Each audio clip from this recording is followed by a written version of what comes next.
प्रभु यीशु मसीह के पवित्र और मीठे नाम में आप सभी को जय मसीह की। प्रभु यीशु आपको आज की संगति के द्वारा बड़ी आशीष दे, आमीन।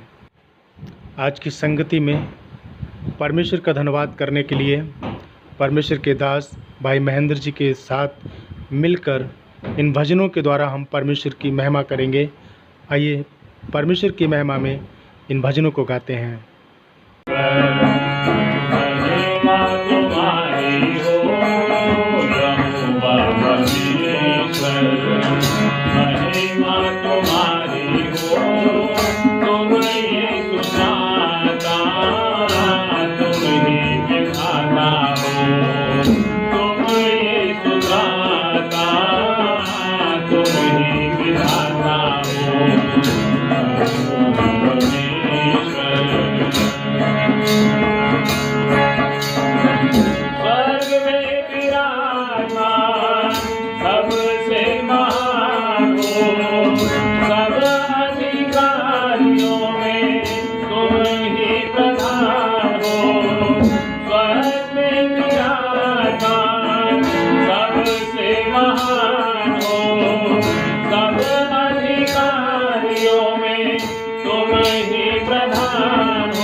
सचमुच में यहोवा परमेश्वर तुम ही विधाता हो।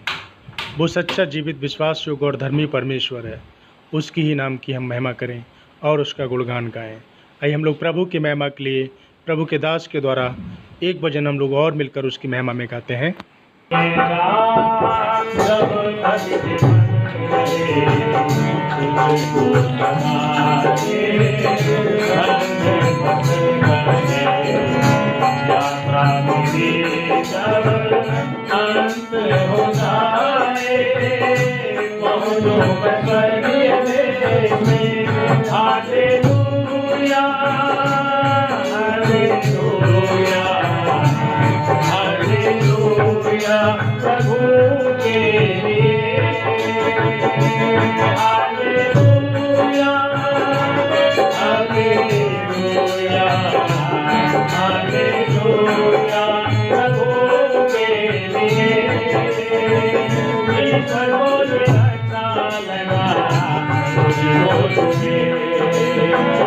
अपने पुत्र को मुझ में प्रकट करे, ईश्वरों ने अच्छा लगा मुझको तुम्हें।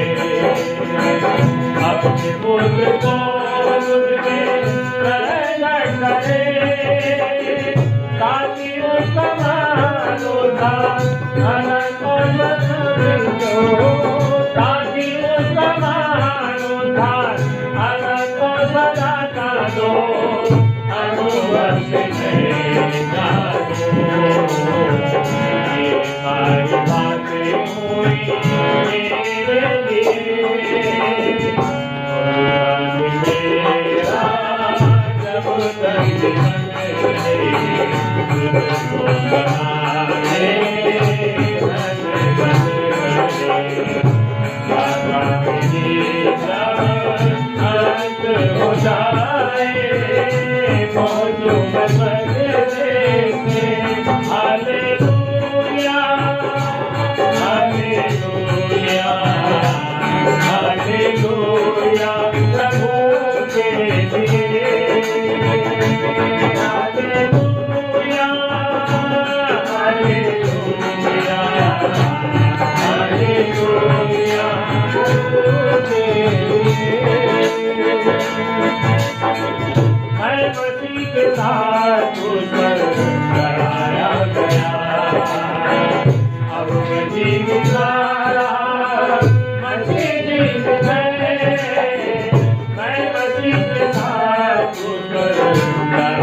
अपने आप को दे दिया, जिसने मुझसे प्रेम किया अपने आप को दे दिया, उसकी बिगड़ता को मैं करूँगी जीवन में बढ़ने के लिए।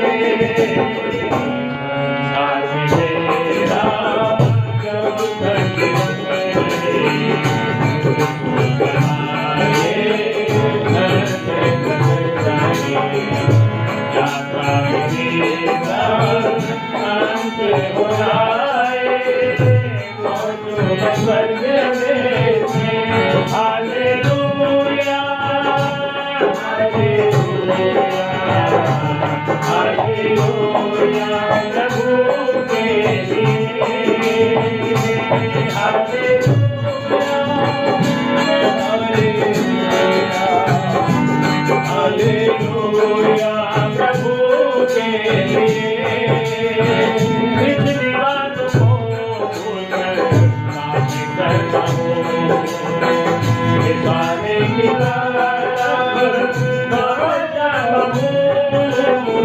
पिछली बातों को भूलकर आगे बढ़ता हूँ।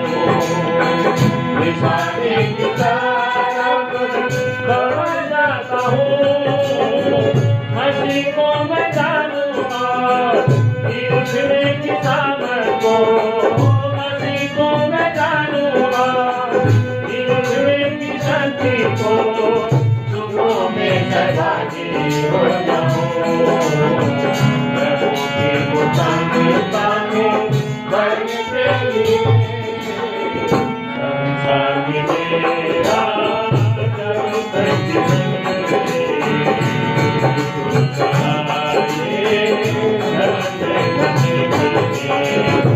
यात्रा मेरी अंत हो जाए। पहुंचूं मैं स्वर्गीय देश में। हालेलुया, हालेलुया, हालेलुया प्रभु के लिए। हालेलुया, हालेलुया प्रभु के लिए। इन घटनाओं में, इन पंक्तियों में एक एक बात हमारे जीवन से जुड़ी हुई चल रही है और हम उसको अनुभव से जानते जा रहे हैं और हम उसको समझते जा रहे हैं। हमारे जीवन में जो घट रहा है वो प्रभु की योजना में गुजर रहा है, ताकि उसकी सामर्थ्य को, उसकी शक्ति को समझ सके, उसके जीतने की सामर्थ्य को जान सके। प्रभु की स्तुति हो, उसकी आराधना जो हम कर पा रहे हैं। चौथा अंतरा,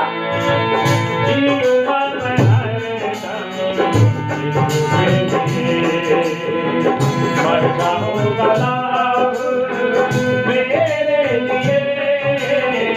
जीऊंगा मैं हरदम यीशु के लिए। लाभ मेरे लिए। दुख और संकट जो आते हैं मेरे लिए। दुख और संकट जो आते हैं मेरे लिए। सुन करने के लिए प्रभु से जुड़ होने के लिए। संसार में मेरा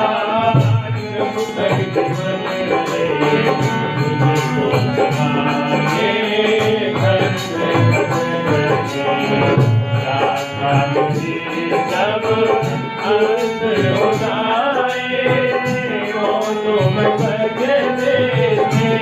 हालेलुया, हालेलुया, हालेलुया प्रभु के लिए। हालेलुया, हालेलुया, हालेलुया प्रभु के लिए। अर्थ की नहीं हमने अच्छी कुछ लड़ चुका हूँ, दौड़ पूरी है। अच्छी नहीं हमने वो देने के लिए। अच्छी कुछ लड़ चुका हूँ, दौड़ पूरी भी है। विश्वास की रखाली की है मुकर को पाने के लिए। विश्वास की रखाली की है मुकर को पाने के लिए। तैयार हो यात्रा के लिए। पहुंचने के लिए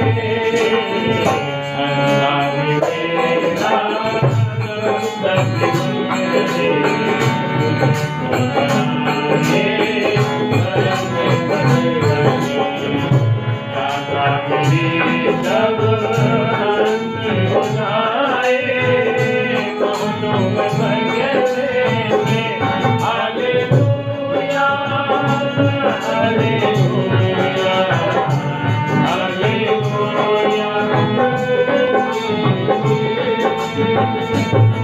हालेलुया, हालेलुया, हालेलुया प्रभु के लिए।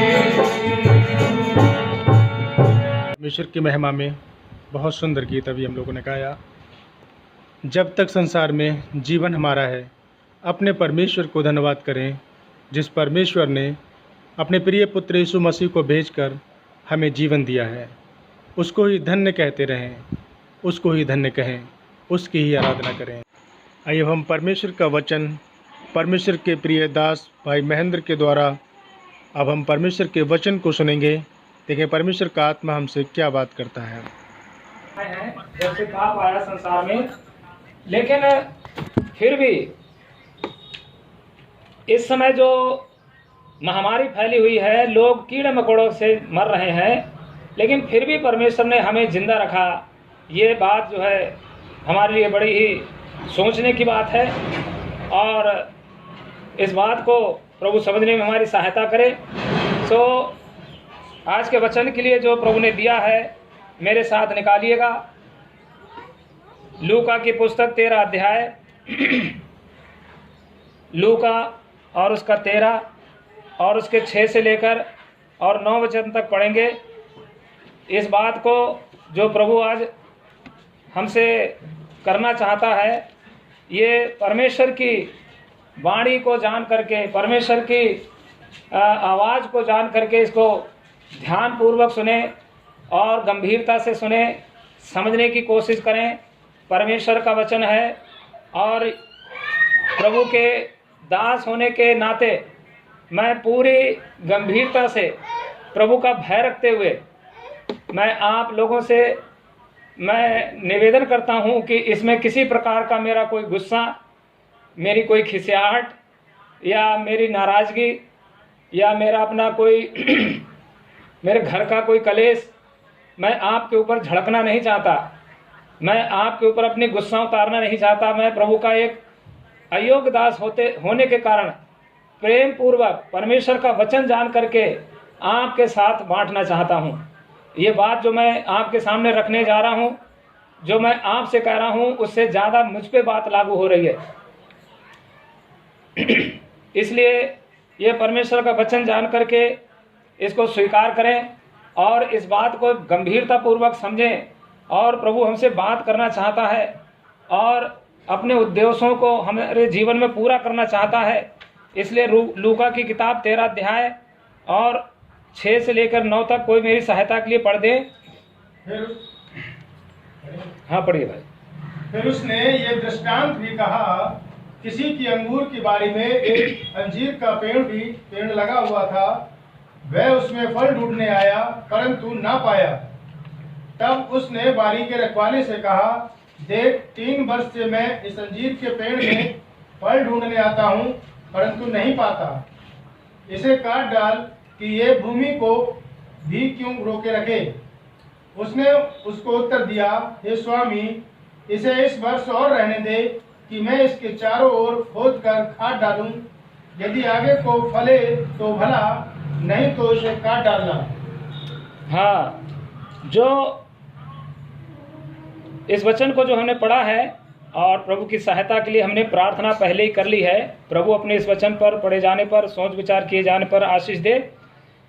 तो ये अंजीर के पेड़ के विषय में प्रभु ने जो वचन दिया है कि हम इस पर मनन करें और इस पेड़ को अपने जीवन में परमेश्वर की योजना को समझने की हम लोग कोशिश करेंगे। और इसमें कुछ बातें जो हैं, जो इस आज का जो अध्याय जो संदेश है उसका विषय है बांझपन। क्या है विषय? बांझपन। दूसरे अर्थों में कह सकते हैं ऊसर या बंजर। क्या कह सकते हैं?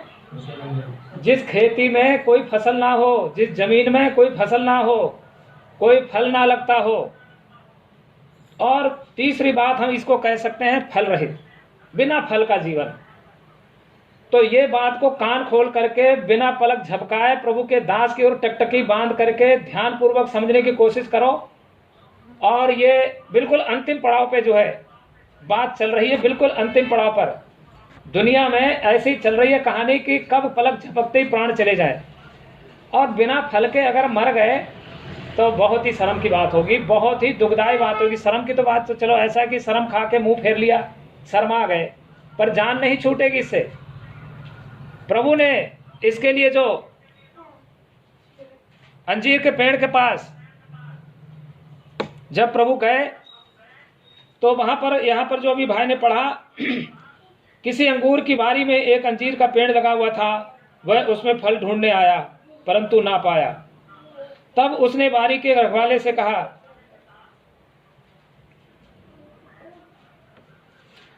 तो यहाँ पर ये जो फल इसमें नहीं पाया, एक बात और भी हम पढ़ सकते हैं। मरकुस की किताब उसका 11 अध्याय, मरकुस की किताब उसका 11 अध्याय 12 से 14 तक। दूसरे दिन जब वो बैतनिया से निकले तो उसको भूख लगी। हाँ, वह दूर से अंजीर का एक हरा पेड़ देखकर निकट गया, हाँ, कि क्या जाने इसमें कुछ पाए। हाँ, और पत्तों को छोड़ कुछ न पाया, हाँ, क्योंकि फल का समय न था।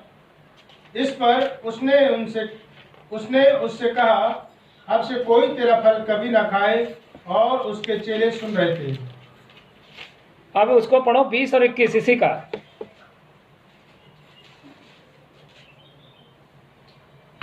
फिर भोर को जब वे उधर से जाते थे तो उन्होंने उस अंजीर के पेड़ को जड़ से सूखा हुआ देखा। पतरस को वो बात स्मरण आई और उसने उससे कहा, हे रब्बी, देख, ये अंजीर का पेड़ जिसे तूने श्राप दिया था सूख गया। हाँ, ये पेड़ जो अंजीर का है और इसकी खासियत जो है अंजीर के पेड़ की, कि ये जो है जब पौधा लगाया जाता है तो पौधा लगाने से फल लगाने तक के समय में 3 साल से 5 साल तक लगते हैं। कितने लगते हैं? 3 से 5 साल। तो 5 साल लगाकर इसकी सेवा टहल, इसकी सारी ज़रूरतें पूरी करते हुए माली ने जो है इसको तैयार किया था। अरे भाई 3 साल में दे देना चाहिए था, चलो 3 साल में नहीं दिए फल तो 5 साल में दे देना चाहिए था।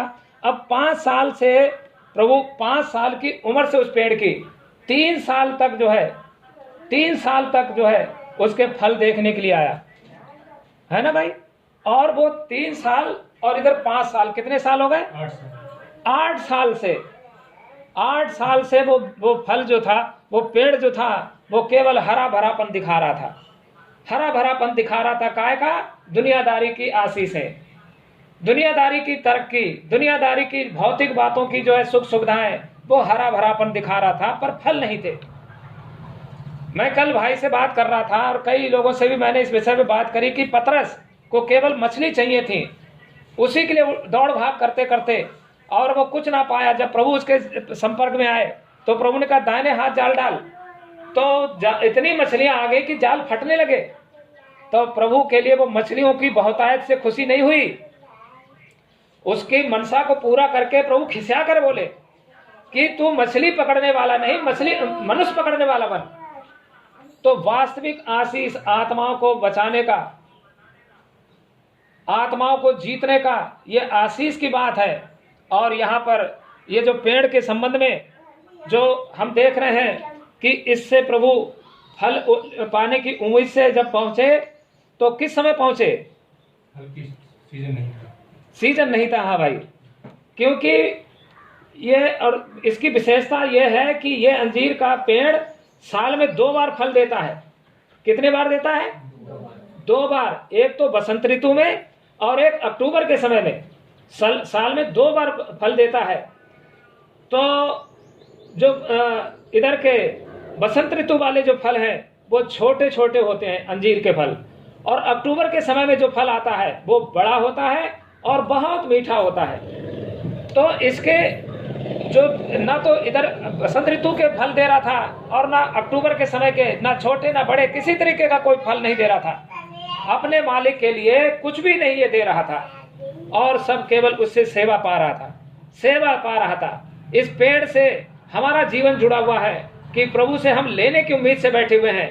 प्रभु बस तुम हमारे लिए देते जाओ, देते जाओ, देते जाओ, और दे करके ले करके अंटी में संभाल कर बैठे हुए हैं। अपने लिए बस संभाल के बैठे हुए हैं कि अब ये तो हमारे बाप का है, ये हमें मिल गया है, इसमें किसी का हिस्सा या किसी का जोर नहीं है, और इसमें प्रभु का तो कोई हिस्सा है ही नहीं। और प्रभु इसके पास पहुंचे तो वो कौन सा समय था? गर्मी का समय था। कौन सा समय था? बीच में पहुंचे प्रभु, मौसम नहीं था, तो क्या प्रभु को मालूम नहीं था कि इस समय फल नहीं है, फल का समय नहीं है, मैं इससे उम्मीद कर रहा हूं, इससे मांग कर रहा हूं कि भाई फल दे तू, मुझे भूख लगी है, मुझे फल दे, तो ये तो प्रभु की मूर्खता कहेंगे। लेकिन वे प्रभु जानते थे, वो उसी देश के रहने वाले थे। हमारे जो क्षेत्र के पेड़ों को हम जानते हैं कि आम किस समय में आता है, अमरूद किस समय आता है, या और दूसरे फल किस समय आते हैं, हमें मालूम है। प्रभु को भी मालूम था कि अंजीर के फल का समय नहीं है अभी, लेकिन फिर भी प्रभु पहुंचे उसके पास और देखा कि इसमें फल नहीं है। प्रभु ने पतरस से जब कहा कि इस दाहिने हाथ पे जाल डाल, नाव के दाहिने जाल पे नाव के दाहिने हाथ पे जाल डाल, तो जहां पे वो रात भर पकड़ चुका था, ट्राई कर चुका था, मछलियों को ढूंढ चुका था, मछली नहीं मिली। प्रभु के कहने से उसने भी जाल डाला और प्रभु के कहने से मछली भी जाल में आ गई। प्रभु का कहना कोई टाल नहीं सकता। प्रभु की इच्छा को दुष्ट आत्माएं मन की बात जान लेते कि प्रभु ने मन में कहा था, हे दुष्ट आत्माओं इसमें से निकल जाओ, मरकुस 5 अध्याय में, और 6000 दुष्ट आत्मा ऐसी निकल गई। ये पेड़ नहीं समझ पा रहा था कि प्रभु क्या चाह रहे हैं मुझसे, प्रभु की जरूरत मुझसे क्या है, प्रभु मुझे क्यों चुने हैं, प्रभु क्या चाहते हैं मुझसे। ये पेड़ को कोई मतलब नहीं था, और प्रभु ने कोई गलती नहीं की थी बेमौसम में जाकर के, उससे फल पाने की उम्मीद करके गलती नहीं की थी। प्रभु के लिए कोई काम कठिन नहीं था। इसके लिए मौका था कि बेमौसम में भी जो है फल दे दे। इसके लिए मौका था प्रभु की सामर्थ को काम में लेने का, प्रभु की सामर्थ को काम में लेने का, इस्तेमाल करने का, प्रकट करने का, उसकी महिमा करने का मौका था। लेकिन इसने कोई भी इस बात को ध्यान नहीं दिया। और प्रिय भाई बहनों, इसको जो हम देख रहे हैं कि कई जगह पर प्रभु ने अपनी सामर्थ को दिखाया।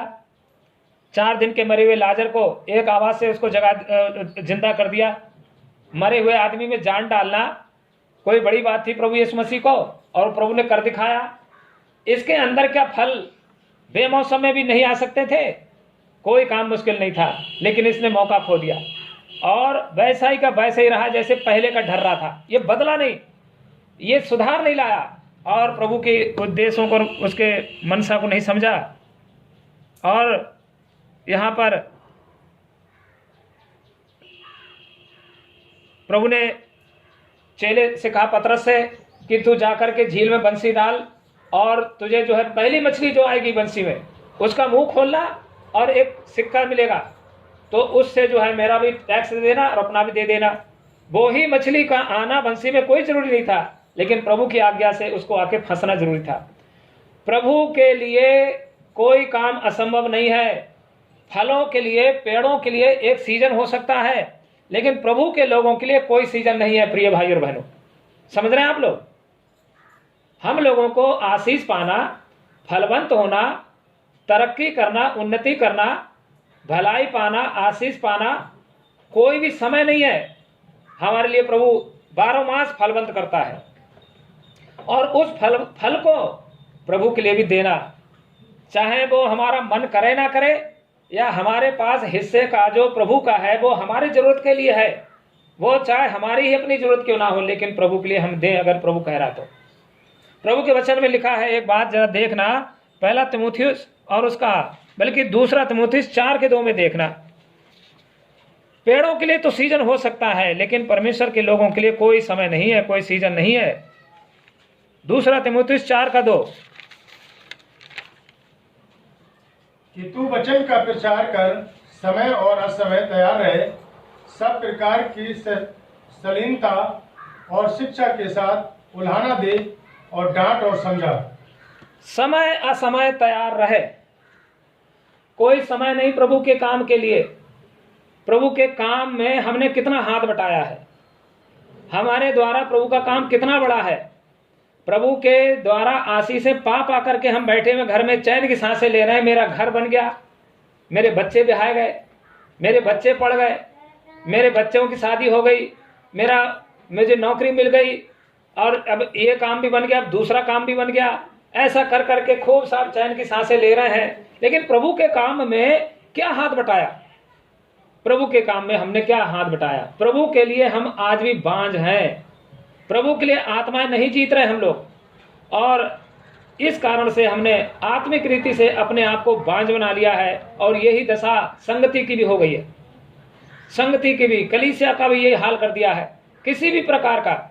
और यहाँ पर जो प्रभु ने इस पौधे को, जो अंजीर का था, ये इस्राएल देश का एक राष्ट्रीय पौधा था। क्या था ये? अंजीर का पेड़ राष्ट्र का प्रतीक था, राष्ट्रीय पेड़ था वहां का।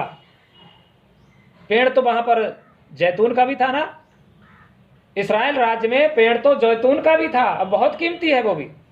लेकिन अंजीर के पास गया प्रभु, क्योंकि वो राष्ट्रीय पेड़ था।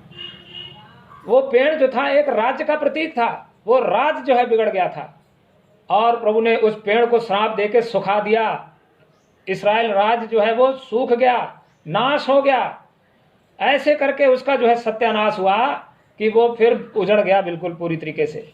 प्रिय भाई बहनों, अगर हम ये दुनिया की आशीषें पाकर चैन की सांसें ले रहे हैं, लेकिन इससे परमेश्वर खुश नहीं है, और वो हमसे जो चाहता वो हम नहीं पूरा कर रहे हैं, इसका ये भी जरूरी नहीं है कि प्रभु क्रोध में आकर के 1 साल नहीं, 2 साल नहीं, 3 साल नहीं, 8 साल तक जो इंतजार करने के बाद और हमें कोई सुधार और बदलाव नहीं आता है, तो प्रभु अगर ये कह दिया कि अब से तुझमें कभी कोई फल ना लगे, तो ये बहुत ही हानिकारक बात हो सकती है। और जो अंजीर का पेड़ था, अंजीर का पेड़ था, इसके फल बहुत कीमती थे। इसके फल औषधीय गुण से भरे हुए हैं अंजीर के पेड़ के। अगर उसको आप आयुर्वेदिक भाषा में अगर उसका अध्ययन करेंगे तो बहुत ही उपयोगी है। वो अपने मूल्य को नहीं समझ पा रहा था, अपनी कीमत नहीं समझ पा रहा था। आज जैसे हम और आप प्रभु के द्वारा चुने जाने के वजह से प्रभु ने कहा तुम मुझसे बड़े बड़े काम करोगे। ये जैतून का पेड़ बहुत ही कीमती था, इसके फल भी बहुत कीमती थे, इसके पत्ते बहुत कीमती थे, इसका तना बहुत कीमती था, यानी पूरा पेड़ बहुत ही बहुमूल्य था, बहुत ही कीमती था ये। और विशेष बात ये थी कि जैतून के पेड़ से, जैतून की लकड़ियों से वहां पर जो वेदी जलाई जाती थी, जो बलि जो जलाई जाती थी, उसमें जैतून की लकड़ी का जो है अंजीर की लकड़ी का प्रयोग होता था। लकड़ी वहां और भी होंगी, पेड़ वहां और भी होंगे। यहाँ पर जैसे हवन में आम की लकड़ी का प्रयोग होता है, ऐसे वहां पर धार्मिक कामों में प्रभु के लिए, मतलब धार्मिक कामों में जो बलि चढ़ाई जाती थी उसको जलाने के लिए अंजीर की लकड़ी का प्रयोग होता था। इसका क्या मतलब है? सैक्रिफाइस। इसका मतलब क्या है? सैक्रिफाइस, बलिदान करना। ये इसको बिल्कुल नहीं आता था। प्रभु के लिए बलिदान होना सीखो, प्रभु के लिए कुर्बान होना सीखो, प्रभु के लिए खर्च होना सीखो, प्रभु ने जो कुछ दिया है उसके लिए बलिदान होना सीखो, बलिदान करना सीखो। और ये पेड़ जो था अंजीर का, ये इससे भी जो है वंचित रह गया। इसलिए प्रभु के वचन में इसकी विशेषता जो है हम पाते हैं, और यही हालत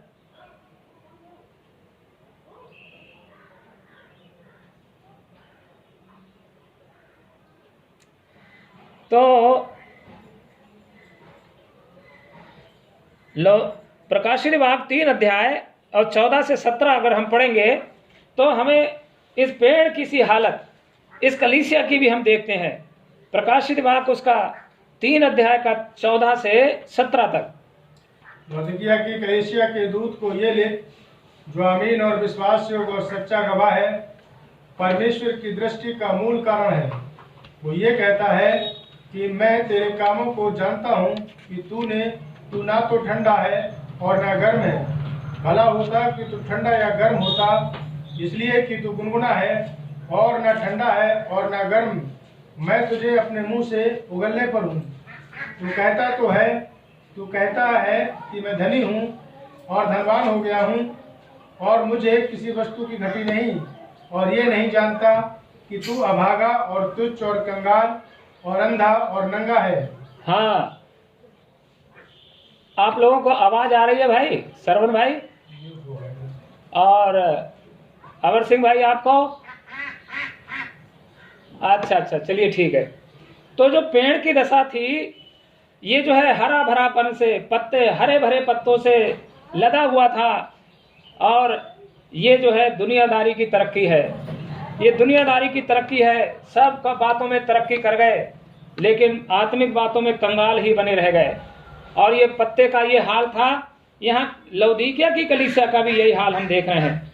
प्रकाशित वाक्य 3 अध्याय के 14 से अभी भाई ने पढ़ा। यहाँ पर लिखा है, लौदीकिया की कलीसिया के दूत को ये लिख, जो आमीन और विश्वासयोग्य और सच्चा गवाह है और परमेश्वर की सृष्टि का मूल कारण है, वो ये कहता है, मैं तेरे कामों को जानता हूं कि ना तो तू ठंडा और ना गर्म। भला होता कि तू ठंडा या गर्म होता, इसलिए कि तू गुनगुना है और ना ठंडा है और ना गर्म है। मैं तुझे अपने मुंह में से उगलने पर हूं। ये जीवन जो है बिना फल का, बंजरपन का, बांझपन का, बिना किसी का प्रभु के बलिदान का, ये जो है गुनगुना है, और इसके लिए प्रभु उगलने पर है, अपने से दूर करने पर है।